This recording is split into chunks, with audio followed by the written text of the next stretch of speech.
Dalam Bapa dan Putra dan Roh Kudus, amin. Bu Bapak, saudara terkasih, kaum muda adik-adik, salam bantul kasih, berkah dalam. Kembali kita berjumpa dalam renungan harian hari ini Kamis 23 Juni 2022, Hari Raya Kelahiran Santo Yohanes Pembaptis. Pada waktu itu genaplah bulannya bagi Elisabet untuk bersalin dan ia melahirkan seorang anak laki-laki.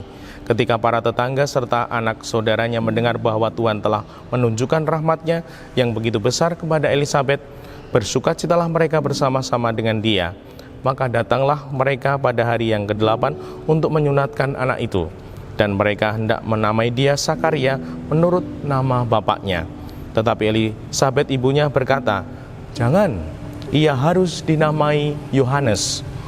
Kata mereka kepadanya, "Tidak ada di antara sanak saudaramu yang bernama demikian." Lalu mereka memberi isyarat kepada Sakaria untuk bertanya nama apa yang hendak ia berikan kepada anak itu.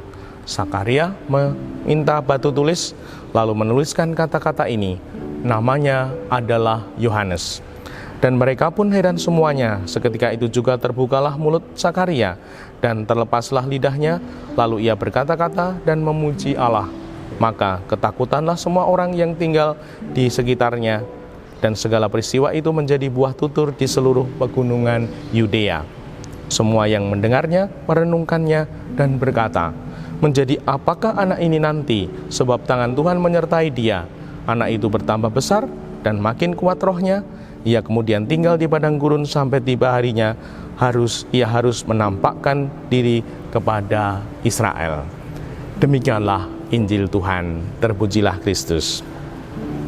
Ibu bapak, saudara terkasih, kita belajar dari Elisabet yang sungguh diberkati Tuhan di usia yang sepuh, mengandung lalu melahirkan seorang anak laki-laki yang diberi nama Yohanes.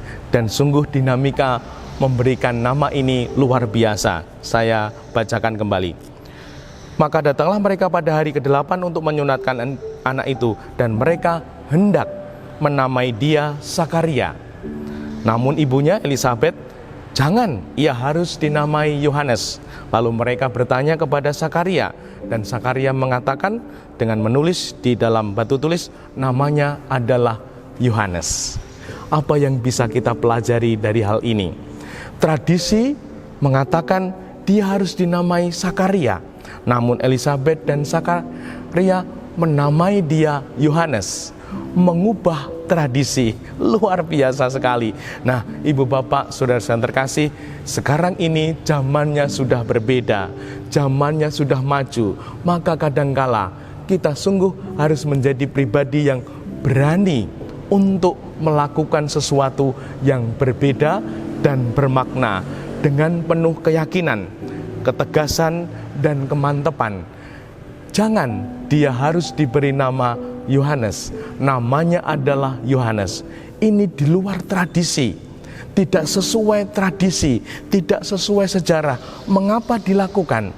Karena mau memaknai, karena mau melakukan sesuatu yang bermakna. Dan kadangkala sesuatu yang bermakna itu berbeda. Maka dari itu, mari kita belajar untuk melakukan sesuatu yang mungkin tidak sesuai tradisi, namun harus bermakna, harus berarti, sehingga apa yang kita lakukan tidak hanya semaunya sendiri, namun sungguh ada nilai, ada makna yang ingin kita perjuangkan. Dimuliakanlah Tuhan kini dan sepanjang masa. Salam bantul kasih, berkah dalam. Dalam Bapa, Putra, dan Roh Kudus. Amin.